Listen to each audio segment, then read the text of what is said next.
एक बार फिर से स्वागत है आपका बच्चों हमारे YouTube channel computer solution 24 with Anand में।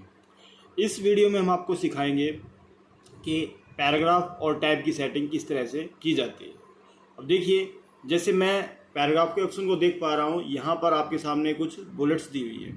इसके लिए हमें क्या करना है, कुछ पैराग्राफ टाइप कर लेते हैं, जैसे कि equal to RAND bracket start and close.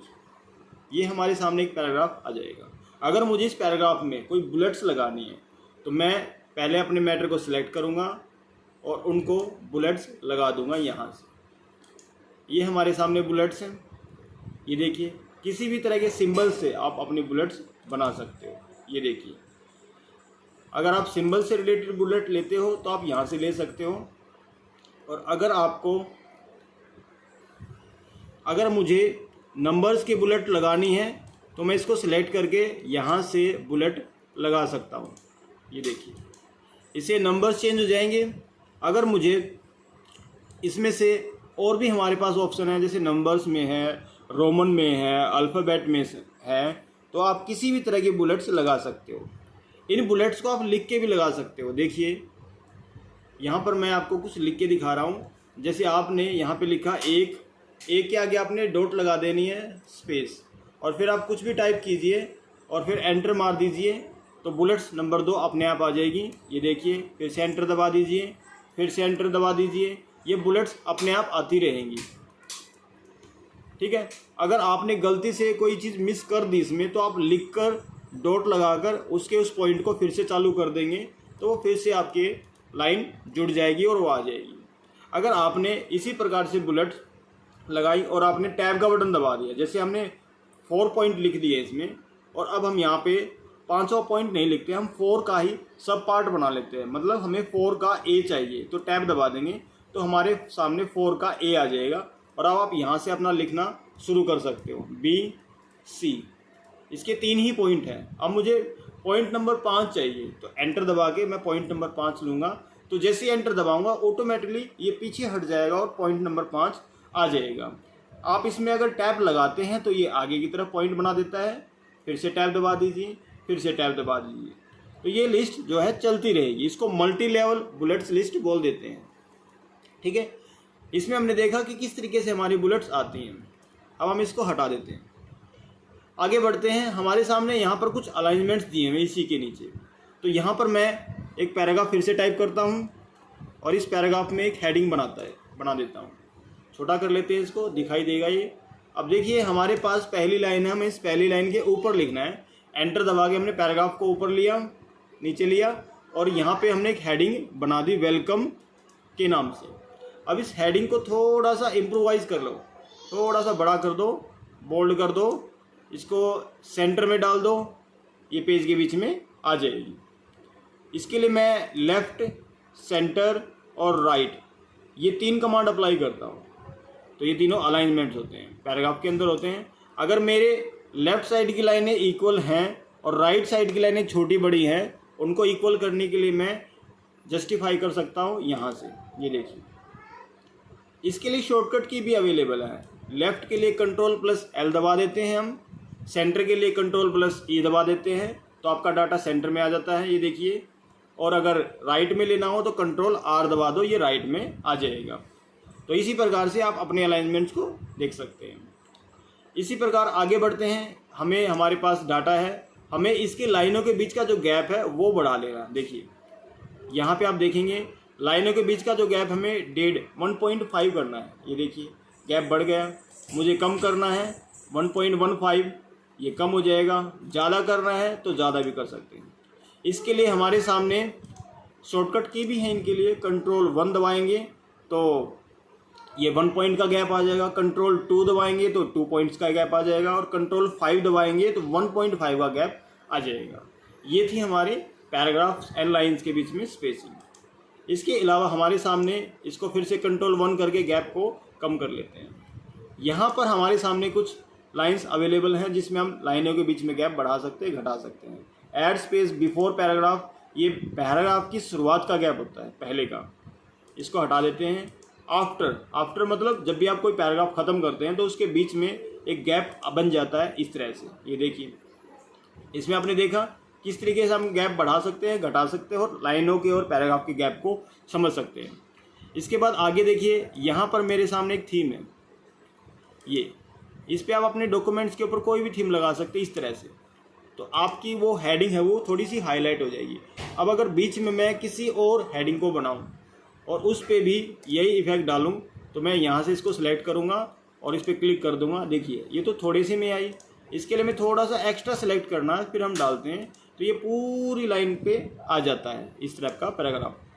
आगे देखते हैं, हम इस पर कुछ बॉर्डर्स भी लगा सकते हैं। देखो ये हमने बॉर्डर भी लगा दिया, इस तरीके से बॉर्डर जो हमने लगाया है ये देखिए आ गया।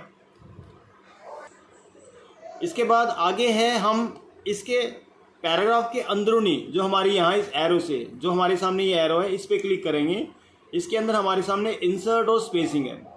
हम यहाँ से अलाइनमेंट तो हमने बाहर देख लिए हैं। ये जो बॉडी लेवल है ये हेडिंग्स के लिए आती हैं, हम हेडिंग्स देखें तो आ जाएंगी। अब इसके बाद देखते हैं हमें इसका लेफ़्ट का, पहले मैं डाटा को सिलेक्ट कर देता हूँ।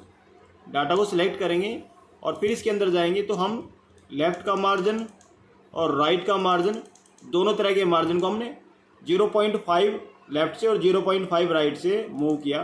तो देखिए किस तरह से आपकी ये जो हमारी पहली और दूसरी लाइन होती है, ये देखिए ये किस तरीके से मूव होके अंदर की तरफ आ गई है। इसके लिए हम डाटा को फिर से चेक करते हैं एक बार, इसको हटा देते हैं।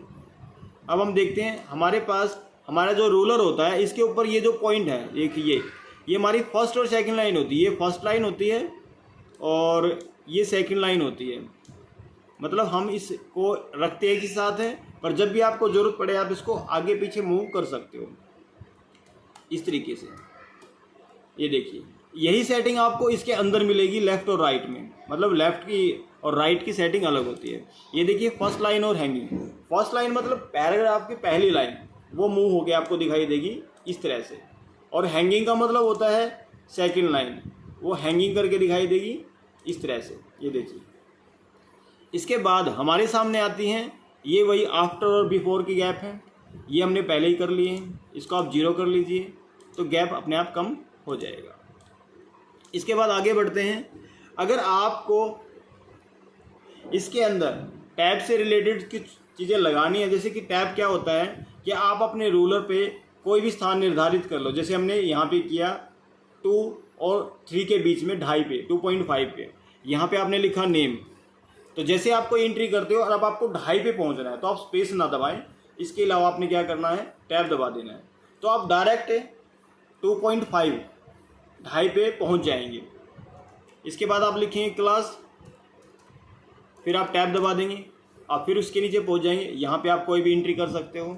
फिर आपने लिखा एड्रेस, फिर आप टैब दबा दीजिए। ये इस तरीके से निर्धारित किए गए स्थान पे आपको पहुँचा देगा। ये देखिए बिल्कुल एक सीध में उसी पॉइंट पे आप जाके पहुँच जाओगे जहाँ पे हमने इसको पहुँचाया है। जहाँ पर आपने इसको सेट किया है ये वहाँ पे जाके रुक जाएगा। तो इस तरीके से हम यहाँ पे अलग अलग टैब की सेटिंग लगा सकते हैं। और टैब में मोमेंट्स भी होती हैं। देखिए अगर मैं यहाँ बिल्कुल इस कोने में, देखिए यहाँ इस कोने में या इसके अंदर चलते हैं हम टैब्स की सेटिंग में। यहाँ अगर आपने टैब स्टॉप लगाया है और वो लगाया आपने लेफ़्ट, सेट कर दो। फिर आपने 4 पे लगाया है, इसमें लगाया आपने सेंटर पे सेट, और इसके बाद आपने लगाया है 5, ये लगाया आपने राइट में, और इसके बाद आपने लगाया है सेट करते जाइए इसको। फिर आपने लगाया है 7 और ये आपने लगाया डेसिमल में सेट। तो अलग अलग तरह के टैब मोमेंट्स आपको देखने को मिलेंगे। मैं इसमें आपको करके दिखा देता हूँ। ये जो आपका रूलर है इसमें आप इसको ध्यान से देखिए, ये हमने टैब की सेटिंग्स बना ली हैं। मैं इनको मैनुअल तरीके से थोड़ा थोड़ा इधर उधर सरकाना चाहता हूँ तो सरका सकता हूँ। देखिए ये इसको मैंने मैनुअल तरीके से बीचों बीच ले लिया है पेज पे, ताकि पेज के बीच में थोड़ा सा वर्क दिखाई दे। ये देखिए अगर मैं यहाँ पर कोई भी एंट्री करता हूँ और टैब दबाता हूँ तो देखिए जो भी मैं लिखूँगा इसकी मूवमेंट कैसी है, ये यहाँ पे आके रुकता है और यहाँ तक लिखते हुए जाता है, आगे भी लिखते हुए जा सकता है। ये इसकी मूवमेंट लेफ़्ट टैब की तरह है और ये लेफ़्ट साइड से राइट की तरफ चलता है। ठीक है, अगर मैं एक बार और टैब दबाऊँ तो अब देखिए अब यहाँ पे सेंटर टैब लगाया हुआ है। ठीक है, इसको आप लिखेंगे तो ये दोनों तरफ मूव करेगा। ये देखिए दोनों तरफ मूव हो रहा है। इसके बाद अगर मैं आगे चलता हूँ टैब दबा के तो ये हमारा जो डाटा है ये हमें इस तरीके से मूव करेगा, यहाँ पे आगे रुकेगा और इस तरफ लिखते हुए जाएगा। इसके बाद नेक्स्ट जो है वो डेसिमल टैब है। जब मैं लिखता रहूँगा तो ये लेफ्ट में, और जैसे ही दशमलव लगाऊंगा तो राइट में मूव कर जाएगा। ये हमारे मैथमेटिक्स के अंदर बहुत काम होता है इसका, कि हमें अगर कोई कैलकुलेशंस करनी हो तो हमें उसको एक समानांतर लिखना होता है। तो इस प्रकार के टैब हम इसमें देखते हैं। एक टैब और इसमें मिलेगा जिसको हम बार टैब कह सकते हैं। ये कॉलम का काम करता है। जैसे हमें यहाँ से इसको एक्टिव कर लेना है, ये देखिए यहाँ पे हम चेंज करते हैं तो यहाँ पे इसको बार टैब बोल देते हैं। बीच बीच में हमने एक लाइन लगा देनी है, खड़ी लाइन आ जाएगी, और जैसे हम एंटर दबाएंगे तो ये लाइन हमारी इस तरीके से दिखाई देगी। ठीक है, इसमें हमने देखा पैराग्राफ और टैब की सेटिंग किस तरीके से की जाती है। आशा करता हूँ बच्चों ये वीडियो भी आपको अच्छी लगेगी। इस वीडियो में फिलहाल इतना ही। धन्यवाद।